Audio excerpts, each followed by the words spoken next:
बेटा तू बहुत लकी है जो तूने अपने पापा की गाड़ी ठोक दी, फिर भी तेरे पापा ने तुझे कुछ नहीं कहा। वरना पिछले हफ्ते ड्राइवर की वजह से भैया की गाड़ी में ना हल्की से खरोच आई थी। मालूम है तेरे पापा ने उसके साथ क्या किया? तो क्या किया पापा आपने? बेटा बिजनेसमैन हूँ, हिसाब बराबर किया और किया। मतलब? अरे मतलब उसने भैया की गाड़ी में निशान बनाया था और भैया ने उसके गाल पर निशान बना दिया। सपाक सपाक सब मारा कि है ना भैया? लेकिन बेटा आगे से ध्यान रखो, क्या है ना भैया अपनी चीजों को लेकर काफी इमोशनल है। अरे ओए, अब बना रहा है कोने में खड़ा खड़ा खुद पी रहा है और ड्रिंक लेगा मेरी? लाए साहब जी।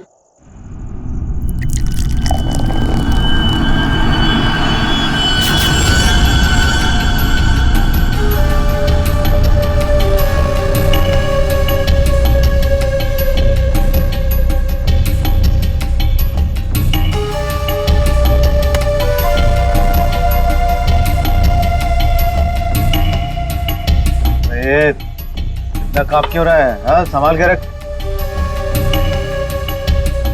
अरे बेवकूफ, देखिए क्या तूने करा था, पकड़ मार डालूंगा यहीं।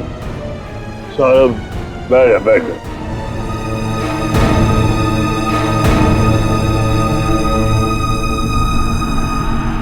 गलती हो गई ना, कोई बात नहीं, गिलास ही तो था। साहब गलती होगी, वो हाथ से गिलास।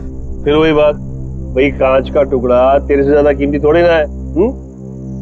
सीधा आजा आजा, उठा ले भाई, किसी के लग जाएगा नहीं तो। उठा।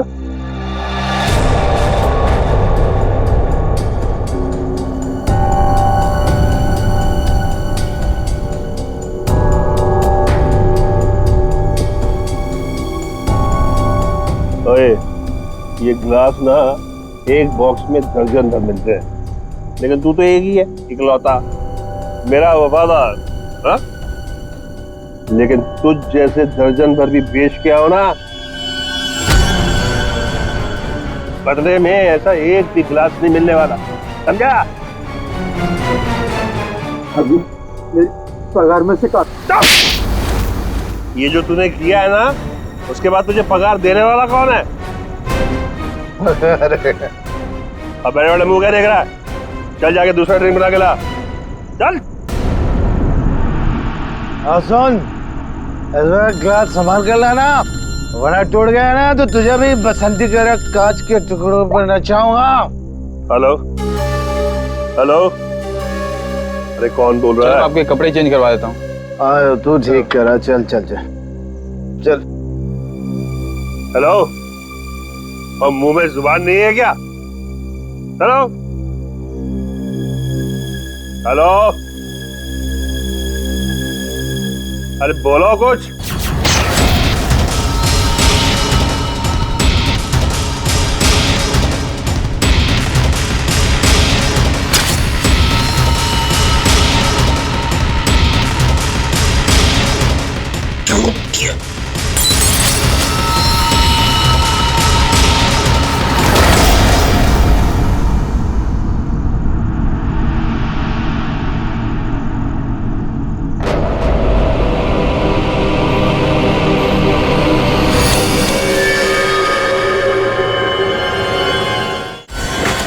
मैं सच कह रहा हूँ, मैंने कुछ नहीं किया। वो तूने ऐसा क्यों किया? मैं तुझे जान से मार डालूंगा, मैं तेरे टुकड़े टुकड़े कर दूंगा। तूने मेरे भाई को क्यों मारा? बोल। रुक जा, छोड़ो छोड़ो छोड़ो छोड़ो,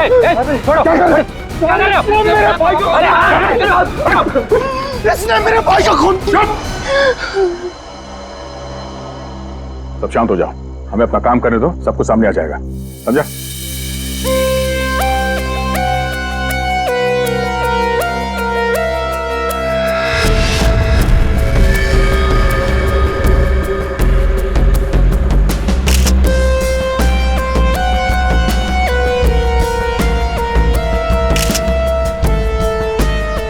किसी धारदार चीज से गला काट दिया है सर, बड़ी सफाई से।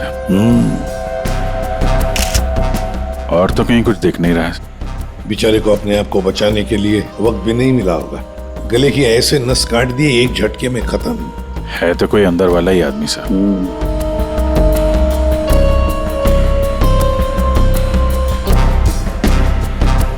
जरा बताओगे एग्जैक्टली क्या हुआ क्या था यहाँ पर? तुम्हें ऐसे क्यों लगता है कि मोनू ने ही निर्जर को मारा होगा? क्योंकि उस वक्त छत पर इनके और मोनू के अलावा और कोई नहीं था सर। आप कहाँ थे? मैं नीचे किचन में थी हमारी कुक के साथ। और ये दोनों तो यहीं पे थे ना, छत पे? नहीं सर, हम नीचे गए थे कमरे में। सर इसने ना मेरे कपड़े पर वाइन गिरा दिया था, तो कपड़ा बदलने के लिए मैं इसके अमन के साथ नीचे गया था।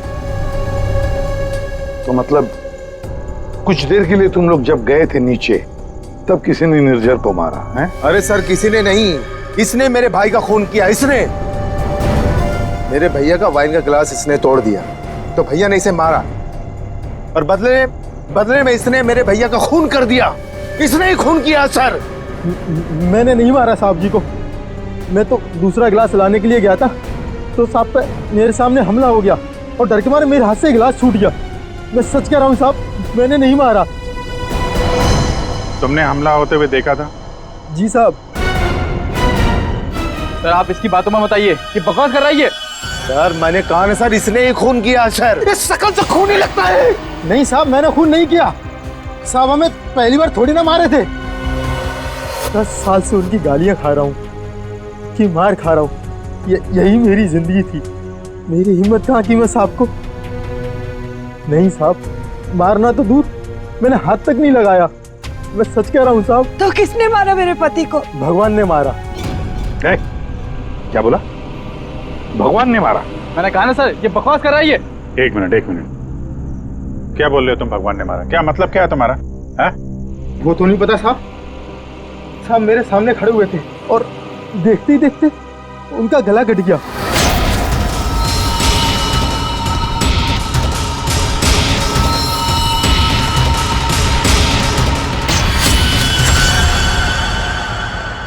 साहब ना तो कोई चाकू, ना कोई खंजर, कोई हथियार भी नहीं, और कोई हथियार चलाने वाला भी नहीं साहब।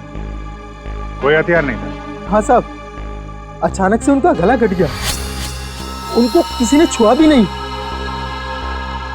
ये सब भगवान ने उनके कर्मों की सजा दी है। बंद कर अपनी बकवास। अरे सर इसने खून किया मेरे भैया का, मैं बोल रहा हूँ ना। शांत हो जाओ। सर आप इसकी बात पे विश्वास कैसे कर सकते हैं? तुमसे किसने कह दिया कि हमने इसकी बात का यकीन कर लिया? हा? हमें क्या करना है और क्या नहीं करना है हम अच्छी तरह से जानते हैं। आप दोनों थोड़ी देर के लिए शांत हो जाइए, समझे? सर ये मोनू को समझ में नहीं आ रहा है, नाटक तो नहीं कर रही है? अभिजीत, अगर ये मोनू नाटक कर रहा था तो किसी और के नाम पे डाल देता खून, है ना? ये सब भगवान का चमत्कार वगैरह ये अजीबोगरीब कहानी नहीं बनाता वो। शायद गुमराह करने के लिए सर। हो सकता है इसने इस वाइन ग्लास के टुकड़े को उठाया और अपने मालिक का खून कर दिया। ये लाश के आसपास कांच के टुकड़े बिखरे हुए हैं सर, और इन पे खून भी लगा हुआ है। अभिजीत, अगर मोनू निर्जर का गला काटता तो उसके बदन पर, उसके हाथ पर कहीं तो खून के छींटे होते। कुछ भी नहीं है। देखो, और तो और निर्जर का गला देखो। अगर कोई कांच से गला काटता तो सीधे ऐसे काटता, आड़ा हॉरिजॉन्टल काटता, वर्टिकल कट नहीं मारता। देखो इसके गले पर वी शेप में 2 लगभग वर्टिकल कट्स हैं, और वो भी 2 अलग अलग जगहों पे, एक इस तरफ है, एक इस तरफ। 2 बार तो कोई गला नहीं काटेगा। फिर भी सर इस मोनू की बात पे विश्वास करना तो मुश्किल है। एक ही कर सकते हैं, बॉडी को फॉरेंसिक लैब भेज देते, साळुंखे को कहते हैं कि देखो, चेक करो अच्छी तरह से, ये जो गले पे निशान है, क्या उसमें कांच के टुकड़े हैं क्या? पर यहाँ पे एक ही चीज है जिससे खून किया जा सकता है, ये कांच। कांच। अंकिता, जरा बताओ, क्या तुमने किसी को तुम्हारे घर के अंदर आते जाते देखा? नहीं सर, कोई और आता तो मुझे जरूर पता चलता। और आप दोनों पूरी टाइम वहाँ पे कमरे में ही थे क्या? जी सर। आपने इन दोनों को देखा था कमरे में जाते हुए? हाँ, और इन्होंने भी मुझे देखा। सर इसका मतलब ये है कि बाहर का कोई आदमी घर के अंदर से नहीं आया। फिर तो घर के बाहर से आ सकते हैं, ये पाइप से। फिर एक काम करो, इन सब की स्टेटमेंट्स ले लो, इस कुक के भी, और मैच करके देखो देखो कितना सच बोल रहे हैं ये लोग। और अंकिता तुम बैठ जाओ। आइए आइए चलो। निर्जर का गला काटने के लिए खूनी इसके नजदीक तो आया ही होगा, या नजदीक पहुंचा कैसे? सर, शायद पाइप या एसी वेंट से चढ़कर आया हो। एक काम करो, आसपास रहने वाले लोगों से पूछताछ करो, देखो क्या उन्होंने किसी को पाइप से बिल्डिंग में चढ़ते हुए देखा है क्या? Ready sir. रेडी, काम करो, इस बिल्डिंग की सीसीटीवी फुटेज चेक करो।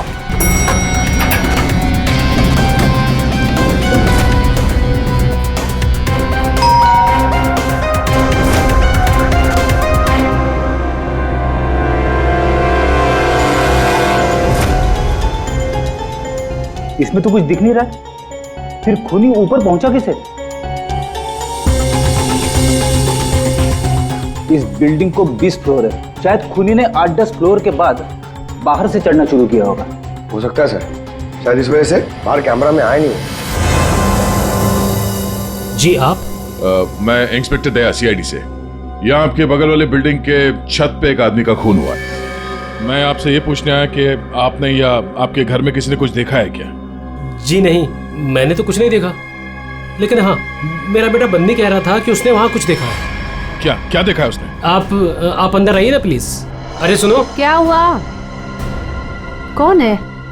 ये सीआईडी से हैं, बता रहे हैं पास वाली बिल्डिंग में किसी का खून हुआ है। क्या? आपके बेटे ने क्या देखा? सर मेरे बेटे ने जो भी बताया वो बड़ा अजीब सा था कि क्या? कि मैंने उसे उसी वक्त डांट दिया। मुझे लगा शायद उसका कोई वहम होगा। क्या बता रहा था वो? सर, हमारा बन्नी तो आजकल वैसे ही मनगढ़ंत बातें करता रहता है, शायद ज्यादा टीवी देखने का असर है ये। सर, हमें लगा ये भी ऐसे ही कुछ होगा। मैं सच बोल रहा हूँ सर, ये सब मैंने अपने टेलीस्कोप से देखा है। वो आदमी मर गया ना सर। हाँ बेटा, तुमने देखा उस आदमी को किसने मारा? किसी को बिल्डिंग पे चढ़ते हुए देखा, ऊपर आते हुए? कोई भी नहीं था। कोई भी नहीं था? तो फिर तुमने किसको देखा? उसी को जिसने खून किया।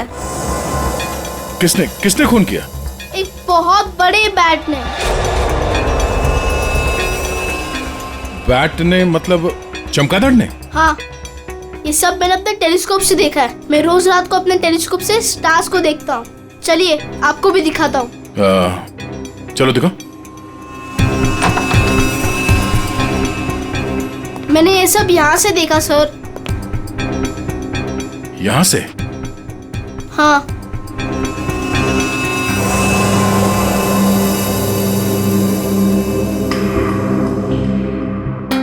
मैंने सच में देखा था अंकल। बेटा, आपका फेवरेट सुपर हीरो कौन है? बैटमैन।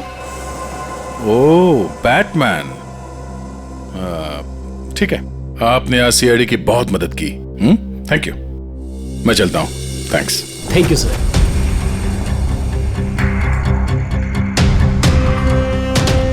तो पूरे बिल्डिंग में पता किया, डेड एंड है। किसी ने भी किसी को बिल्डिंग में चढ़ते देखा नहीं सर। सीसीटीवी फुटेज भी चेक किया सर, कोई नहीं दिखाई दे रहा है। इंसानों ने नहीं देखा, कैमरों ने नहीं देखा। ये खूनी है या मिस्टर इंडिया?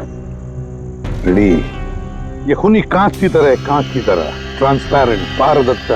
हमारे सारे सवालों का एक ही जवाब है, ये कांच। तुम्हारा अंदाजा एकदम सही है। इसके गले के घाव में से कांच का टुकड़ा मिला है। मतलब सर, मोनू ने टूटे हुए कांच से इनका गला काटा और इनकी जान ले ली?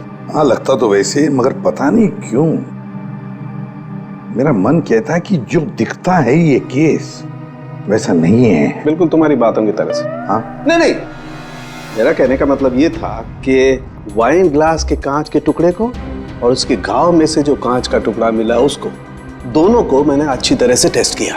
तो दोनों एक ही हैं, लेकिन अलग अलग। देख सर, उनके दिमाग खराब मत कर यार, जो है वो सीधे सीधे बता देना यार। सीधी सीधी बात ये है भाई कि वाइन ग्लास के कांच के टुकड़े से इसका गला नहीं काटा गया। तो फिर देखना चाहते हो? आओ देखो। ये है वाइन के ग्लास का टुकड़ा, और ये देखो, ये है वो कांच जो इसके गले के घाव में से मिला है। दोनों की कंपोजिशंस अलग अलग है, ठीक है। वाइन का ग्लास बहुत ही महंगे क्रिस्टल से बना हुआ है, और इसके गले में से जो कांच का टुकड़ा मिला है वो बहुत ही साधारण सा, बहुत सस्ता सा, घरेलू काम में इस्तेमाल किया जाने वाला कांच है।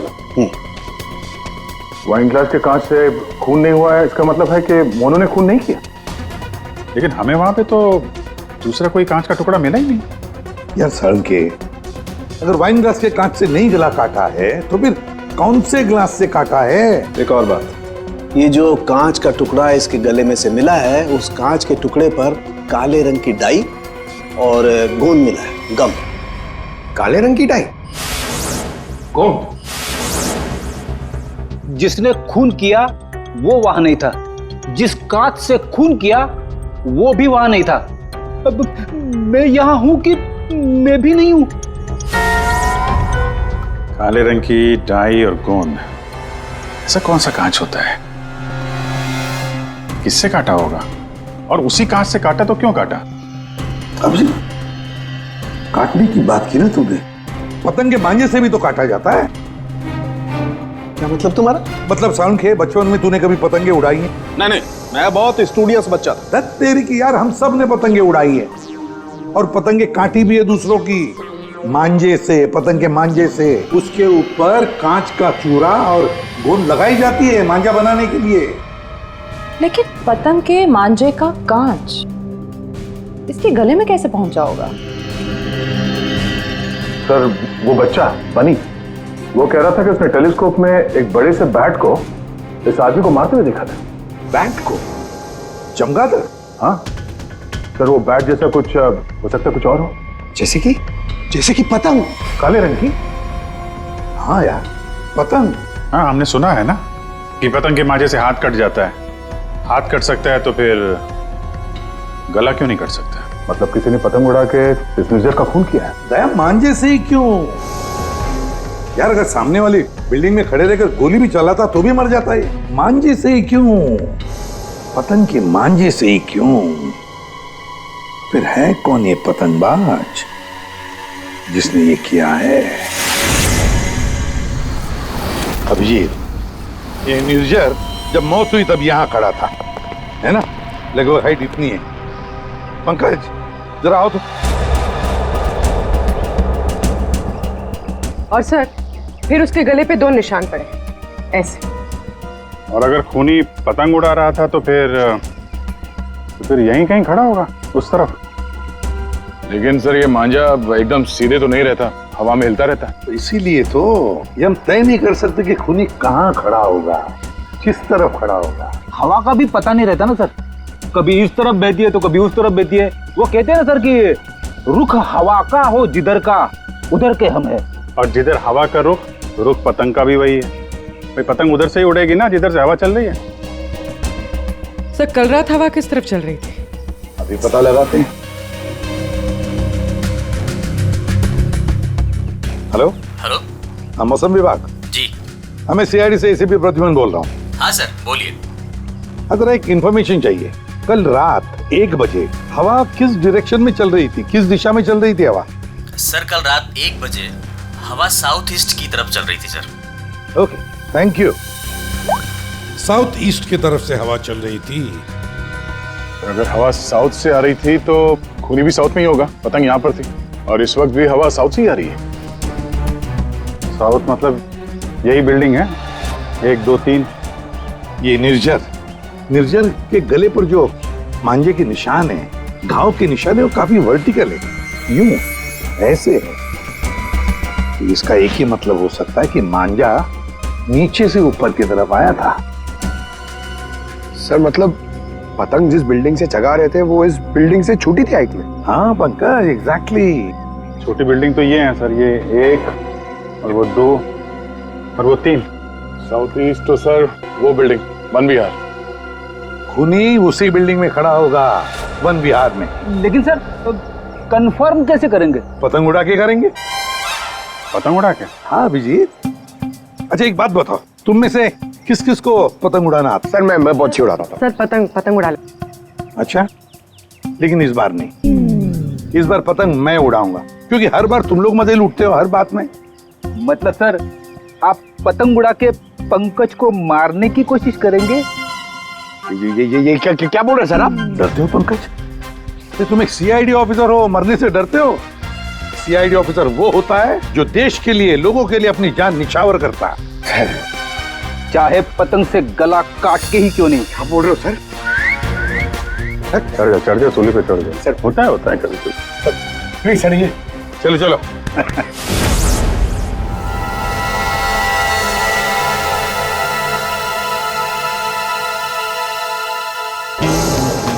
अभिजीत, अरे जरा ढील दो, ढील दो। हाँ बता।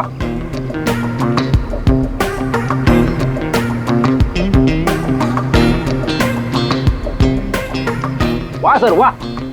अभिजीत कैसा? पूरा ढील देना। या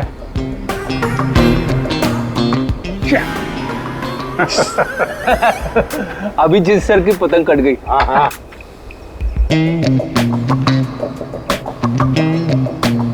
अरे यार, अरे वाह सर वाह। आप पतंग को ना एक बार उस पुतले तक लेके जाइए, हमारा शक यकीन में बदल जाएगा।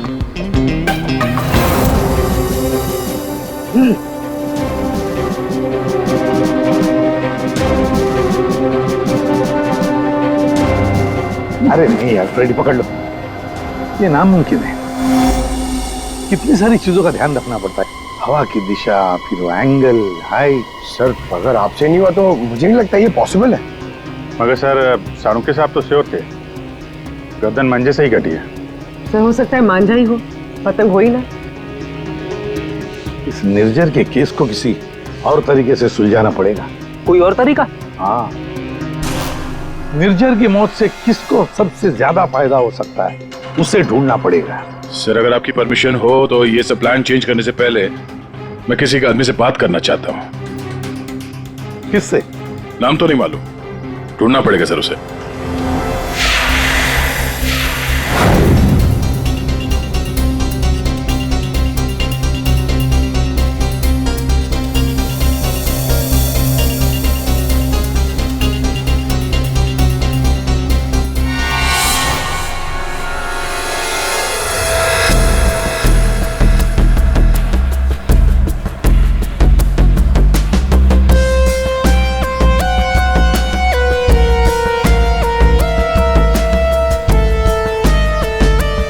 अल्ताफ भाई, पतंग उड़ाने के लिए आपकी उम्र कुछ ज्यादा नहीं है? क्यों? पतंग उड़ने से पहले नाम और उम्र पूछती है क्या? हाँ, अगर आप जानना चाहते हो तो मैं बता देता हूँ। मैं इंस्पेक्टर दया, सीआईडी से। मैं यहाँ एक केस के सिलसिले में आपसे कुछ पूछने आया हूँ। कहिए। अल्ताफ भाई ये बताइए, क्या इस तरह के मांझे से किसी की जान ली जा सकती है? मतलब गला काटा जा सकता है? अरे क्या कह रहे हैं जनाब, ये तो मेरी रोजी रोटी है, ये तो मेरे परिवार का पेट पालने के लिए, ना कि किसी का गला काटने के लिए। अल्ताफ भाई फिक्र मत कीजिए, ये सिर्फ जानकारी के लिए पूछ रहा हूँ। यहाँ बाजार में सबसे पूछा तो सबने यही बताया कि यहाँ सबसे समझदार और जानकार आदमी इस पेशे में आप ही है।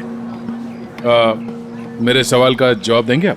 सुना तो कई बार है जनाब, और अखबार में भी पढ़ा है कि मांझे से लोगों का हाथ कट जाता है। तो क्या मांझा इतना तेज हो सकता है कि कोई उससे किसी की जान ले ले? जनाब पिछले कई सालों में बहुत से कानून आए हैं जो मांझा एक हद से ज्यादा तेज नहीं बना सकते।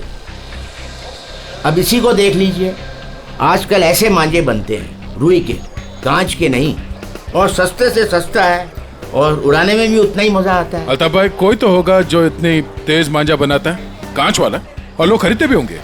चोरी छुपे तो यहाँ हर किस्म के काम होते हैं। मुझे नहीं लगता जनाब कि मांझा बनाने वाले किसी एक का काम है, और अगर बनाना भी पड़ता होगा तो कांच का मसाला उसको खुद ही बनाना पड़ता है और खुद ही उसको लगाना पड़ता है। ये बड़े जोखम का काम है, इसमें उंगलियां भी कट सकती हैं। आज से 30 साल पहले हमारे गांव में वो तेज मांझा बनता था, लेकिन आजकल बच्चों के पास ना तो टाइम है ना हुनर है। हाँ, आजकल के बच्चों में तो नहीं है। हो सकता है ये खूनी आप ही की पीढ़ी का हो। अच्छा, इस तरह का मांझा बनाने में कौन सा कांच इस्तेमाल होता है? किसी भी तरह का चल जाता है। अब जैसे ये है, ये सस्ते में सस्ता है और ये बल्ब के टुकड़े से भी बनता है। चाहे आप ट्यूब लाइट उसमें लगा दीजिए तोड़ के। तो कांच के जरिए पता लगाना मुश्किल है। अच्छा अल्ताफ भाई, अगर आपको ये काम करना होता तो आप कैसे करते? दुनिया में चंद ही लोग होंगे जिनके हाथों में ये हुनर है। हम जानते हैं अल्ताफ भाई, इसीलिए तो हम आपके दरवाजे पे आए। बड़ी मेहनत का काम है साहब। पतंग किस जगह पर उड़ाना है, किस ऊंचाई पर, हवा का रुख, रफ्तार सब सही हो तभी निशाना सही लग सकता है। शुक्रिया अल्ताफ भाई, शुक्रिया।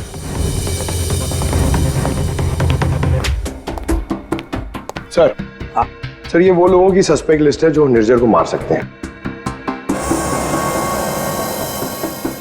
इतने सारे दुश्मन इस निर्जर के? सर वो बहुत ही स्वार्थी और बेरहम बिजनेसमैन था। बहुत लोगों को धोखा दिया था उसने सर। इनमें से किसी ने बदला लिया होगा। पॉसिबल है सर। सर, ये वो केसेस है जो निर्जर के ऊपर फाइल हुए थे। इनमें से ज्यादातर कंप्लेंट उसके एक्स एम्प्लॉइज के हैं, जिनका कहना है कि निर्जर ने उन्हें सैलरी नहीं दी थी। कमाल है, इतना बड़ा बिजनेसमैन और अपने वर्करों को पगार नहीं देता था। बिजनेस लॉस में जा रहा था क्या? अरे नहीं सर, उसके भाई से पता चला है कि अपने 300 एम्प्लॉइज की सैलरी ना देनी पड़े, इसीलिए निर्जर ने अपने आप को कोर्ट में दिवालिया घोषित कर दिया था। वाह रे वाह, बड़ा चालाक है। कानून का गलत इस्तेमाल किया, अपने आप को दिवालिया घोषित किया और बैठ गया वर्करों के पैसे पर। खुद तो ऐश कर रहा था और दुनिया को दिखाने के लिए कंगाल और दिवालिया। इतने बड़े फ्रॉड आदमी को ना जेल में होना चाहिए था। वही तो, जेल में ही होना चाहिए था। कुछ ना कुछ तो गड़बड़ जरूर है भाई, कुछ ना कुछ तो गड़बड़ है। इतने सारे फ्रॉड्स करने के बावजूद भी ये आदमी बाहर कैसे, जेल में क्यों नहीं? पंकज, पुलिस रिकॉर्ड चेक करो निर्जर के।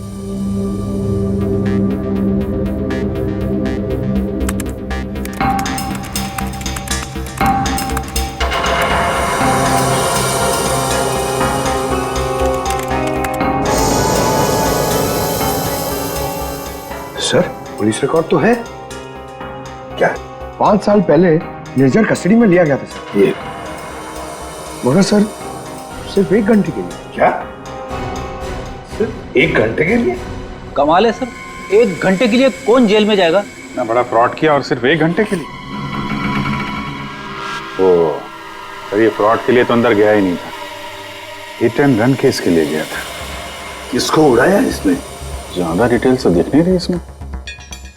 अरेस्टिंग ऑफिसर कौन है देखो? Inspector Rane, Versova police station. कैसे राणे साहब?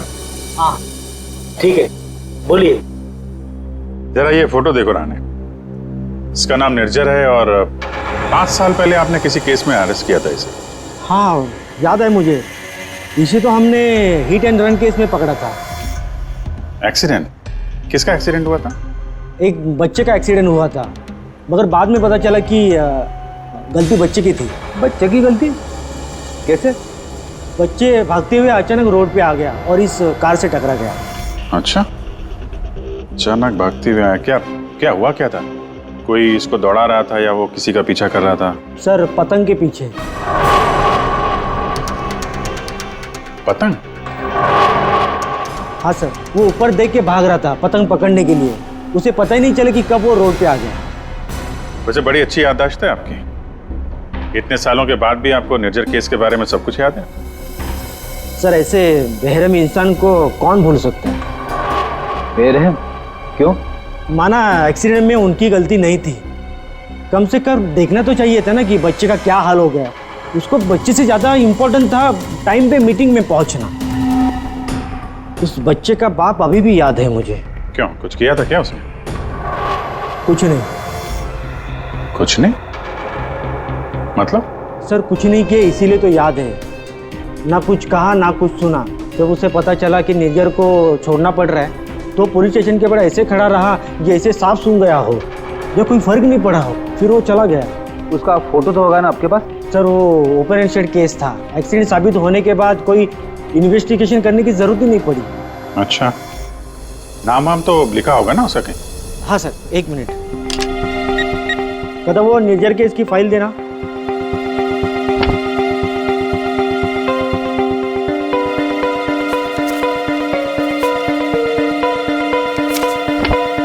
सर ये देखिए, बच्चे का बाप का नाम, फोन नंबर और एड्रेस भी है। पवन कुमार, शंकर नगर। बेटी, एड्रेस फोन नंबर वगैरह नोट कर लो जरा।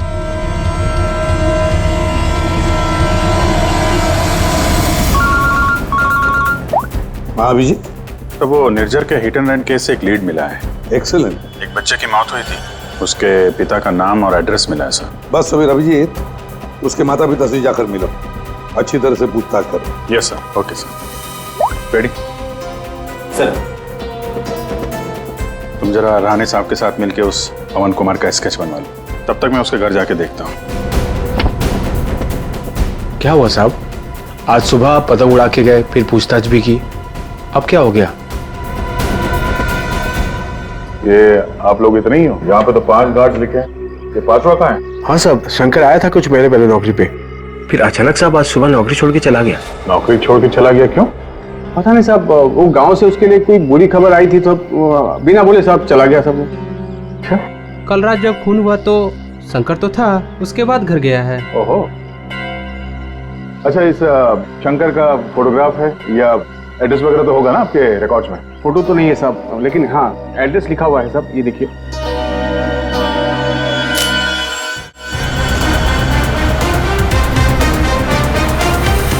हाँ सर, एड्रेस तो मिल गया है, पर मुझे लग रहा है कि ये एड्रेस गलत हो सकता है सर। शंकर ने खून किया है सर, फिलहाल तो फरार है, पर उसने निर्जर को क्यों मारा होगा ये मकसद तो समझ में नहीं आ रहा है।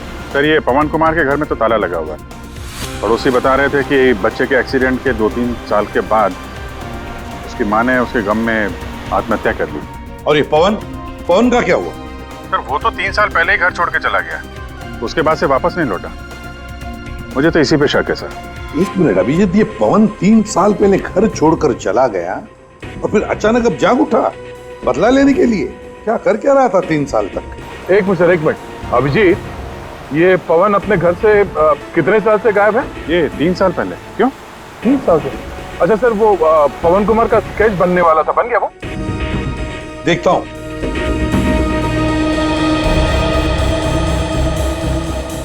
नारायण, कितनी देर लगेगी? बस अभी हो जाएगा। गुड। दया, थोड़ा टाइम लगेगा। क्यों पूछ रहे हो? कुछ नहीं सर, सब समझ में आ गया। ये केस अब एकदम कांच की तरह साफ है सर। कांच की तरह साफ हो गया मतलब? क्या कहना क्या चाहते हैं? सर, मैं कुछ काम करना भूल गया हूँ सर, मैं थोड़ी देर में पहुंचता हूँ सर ब्यूरो। ठीक है, जल्दी आ जाओ।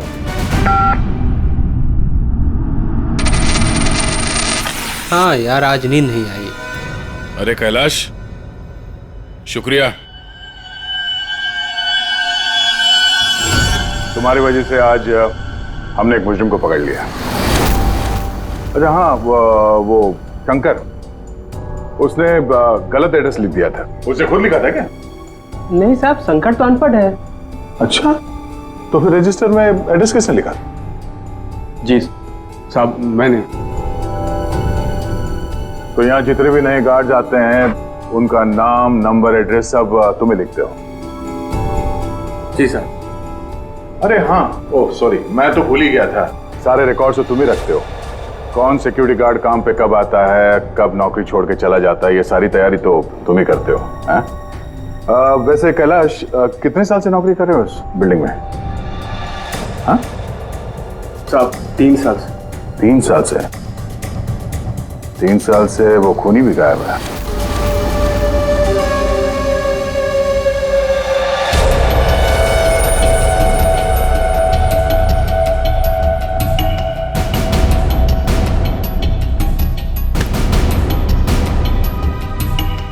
निर्जर के खून के इल्जाम में मैं तुम्हें गिरफ्तार करता हूं, पवन कुमार। पवन कुमार? हमारा नाम तो कैलाश है साहब। वो आपको शायद कोई गलत फहमी हो रही है हमको पहचानने में। लेकिन मुझसे कोई गलती नहीं हो रही है मिस्टर पवन कुमार। ये क्या है साहब? हाँ क्या साहब, आपको कोई नहीं मिला तो एक गरीब को फंसा रहे साहब। अच्छा,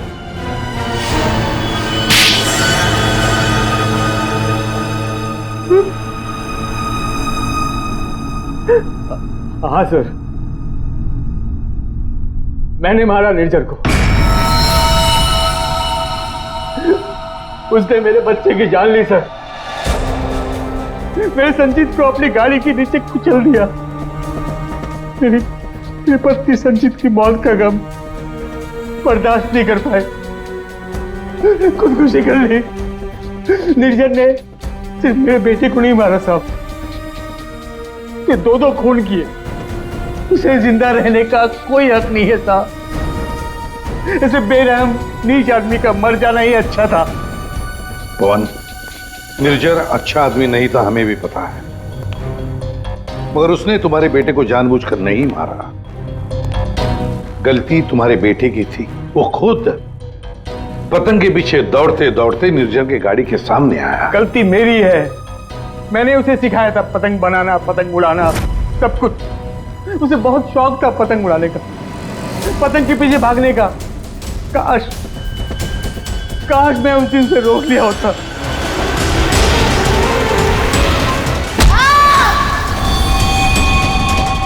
तो बेटा आज जिंदा होता।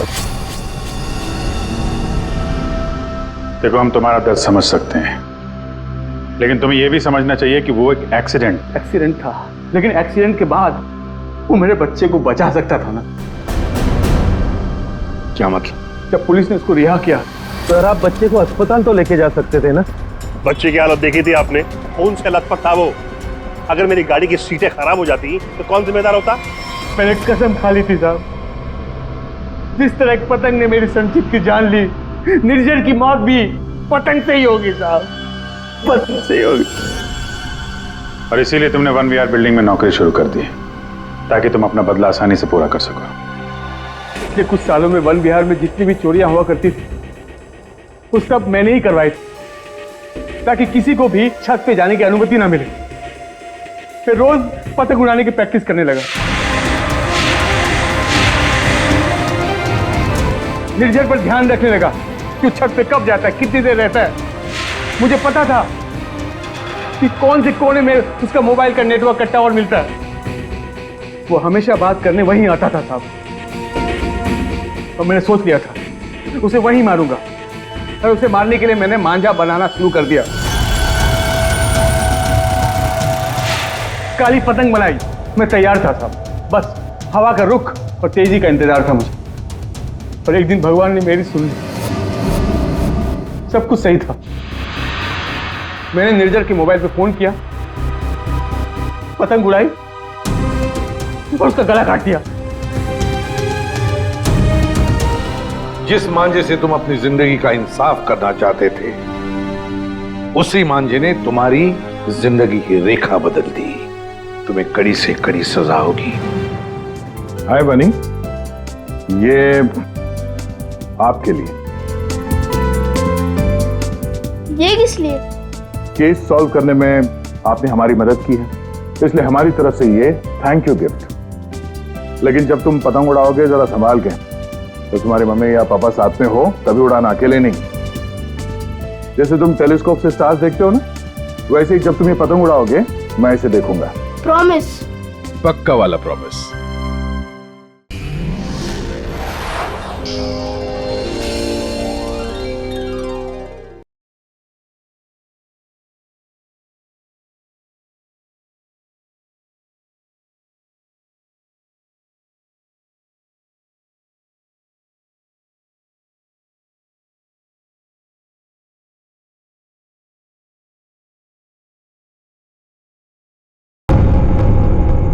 बेटा तू बहुत लकी है जो तूने अपने पापा की गाड़ी ठोक दी, फिर भी तेरे पापा ने तुझे कुछ नहीं कहा। वरना पिछले हफ्ते ड्राइवर की वजह से भैया की गाड़ी में ना हल्की से खरोच आई थी। मालूम है तेरे पापा ने उसके साथ क्या किया? तो क्या किया पापा आपने? बेटा बिजनेसमैन हूँ, हिसाब बराबर किया और किया। मतलब? अरे मतलब उसने भैया के गाड़ी में निशान बनाया था और भैया ने उसके गाल पर निशान बना दिया। सपाक सपाक सब मारा कि है ना भैया? लेकिन बेटा आगे से ध्यान रखो। क्या है ना भैया, अपनी चीजों को लेकर काफी इमोशनल है। अरे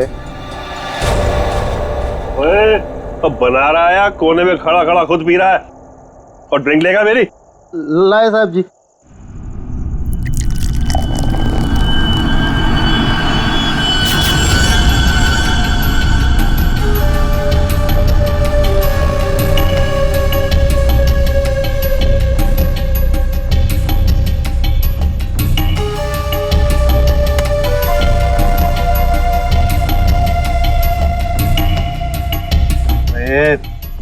इतना कांप क्यों रहा है? हाँ, संभाल के रख।